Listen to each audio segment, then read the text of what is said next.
اور بارش شروع ہو جائے تو سارا مزہ خراب ہو جاتا ہے. تو الحمدللہ 2 دن کی بارش کے بعد فائنلی آج موسم اچھا ہو گیا تھا, تو ہم نے کہا یار فٹافٹ نکلے. اور وہ آپ کے اندر سے دیسی پن ہوتا ہے نا, وہ نہیں ختم ہوتا. کنجوسی ہم نے وہاں پہ جا کے بھی کرنی. کافی خود بنا لیا کرو, لیس دین $1 میں بن جاتی ہے, ورنہ باہر سے آپ کو کم سے کم بھی $5 کی پڑتی ہے. سیریسلی یار, مارٹ سے نا آپ کو کیپچینو مل جاتا ہے 50 سینٹس کا, اور وہ آپ گھر پہ بناؤ, بے شک دودھ میں بناؤ نا پراپر, تب بھی بہت سستی پڑتی ہے اور مزے کی بھی بہت ہوتی ہے. تو خیر میں آپ لوگوں کو بتاتی ہوں, آذربائیجان بیسیکلی رشیا کی ایک اسٹیٹ تھی. 91 میں تک یہ لوگ آزاد ہوئے اور انہوں نے اپنے ملک کو اتنا ڈیولپ کر لیا. تھوڑا سا بارڈر اس کا ترکی سے ملتا ہے, اور یہ تقریباً دونوں ایک جیسے ملک ہیں, لوگ زبان سب کچھ ایک جیسا ہے. باکو اس کی مین سٹی ہے, جہاں کی بہت فیمس ہے نظامی اسٹریٹ. لیکن پھر آپ پورے 1 ڈے ٹور کرتے ہو شہر سے باہر, تقریباً 3-4 گھنٹے کی ڈرائیو ہوتی ہے. ہم نے بھی ایک پورا ٹور بک کیا ہوا تھا جس کے اندر تقریباً 3 پلیسز تھیں, اور سب سے پہلا تھا گبال. میں یار ایک سیریس بات کروں, ہمارا پاکستان نہ اس سے کم خوبصورت نہیں ہے, لیکن جو سب سے اچھی بات ہے نا ان کی, انہوں نے اتنا ٹورسٹ فرینڈلی کیا ہوا ہے. چیئر لفٹ لے کے ہم لوگ ٹاپ پہ پہنچے, وہاں پہ کچھ پکچرز وغیرہ, اور یہاں پہ بندہ جتنے مرضی فیشن کر لینا, اتنی سردی ہوئی پڑی ہوتی ہے اوپر کی, you have to wear your کوٹ.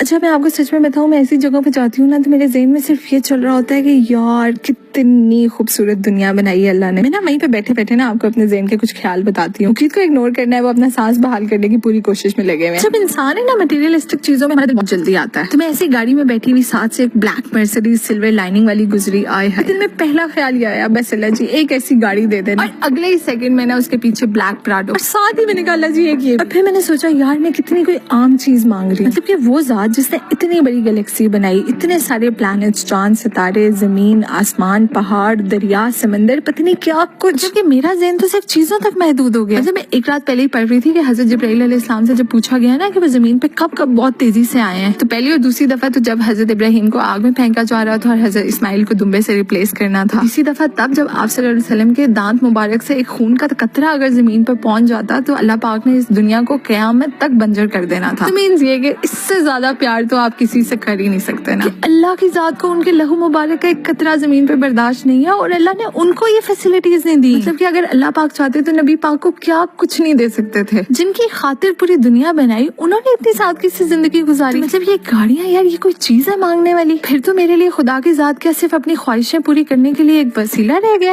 پوری اسٹوری سنانے کا صرف یہ مقصد تھا کہ جب بھی میں ایسی کسی جگہ پہ وزٹ کرتی ہوں نا تو میرے ذہن میں صرف یہی کچھ گھوم رہا ہوتا ہے کہ اللہ نے ہمیں کتنا نوازا ہے یار. مطلب ہماری خواہشیں تب بھی نہیں ختم ہوتی, اور میرے پاس پھر بھی ایک لسٹ ہے, اللہ جی یہ کرنا ہے, اللہ جی یہ دے دے, اللہ جی ایسے ہو جائے. جبکہ نہیں یار, اگر آپ اللہ پاک کی کریشنز کو دیکھو نا تو بندے کا دماغ ہل کے رہ جائے گا. اللہ جی کیا کچھ نہیں بنایا ہوا آپ نے دنیا میں. اور یہ جو انسانی لاجکس ہے نا, مطلب جو چیزیں سائنٹیفکلی پاسبل ہیں یا نہیں ہے, وہ بھی صرف ہمارے ذہن تک ہے. مطلب اس کی ذات کے لیے تو کچھ بھی امپاسبل نہیں. جس نے اصحاب کہف کو 309 سال تک ایک غار میں سلائی رکھا, تب وقت اتنی جلدی گزرا. ایک رات میں اپنے محبوب کو عشق کی سیر کرا, لیکن تب تو وقت رک گیا. حضرت عیسیٰ کو بغیر باپ کے پیدا کیا. حضرت یونس کو 3 راتوں تک ایک مچھلی کے پیٹ میں زندہ رکھا. حضرت موسیٰ کو فرعون کے گھر میں ہی بڑا کیا. حضرت ابراہیم کے بارے میں تو ہمیں سے کون نہیں جانتا. تو مطلب یہ کہ یہ جتنے بھی ہیومن لاجکس ہیں نا, یہ صرف ہماری ذات تک محدود ہے. اور پھر رہی بات ان سب چیزوں کی جو آج کل دنیا میں چل رہی ہے, تو حکومت سب اللہ کی, اس کی مرضی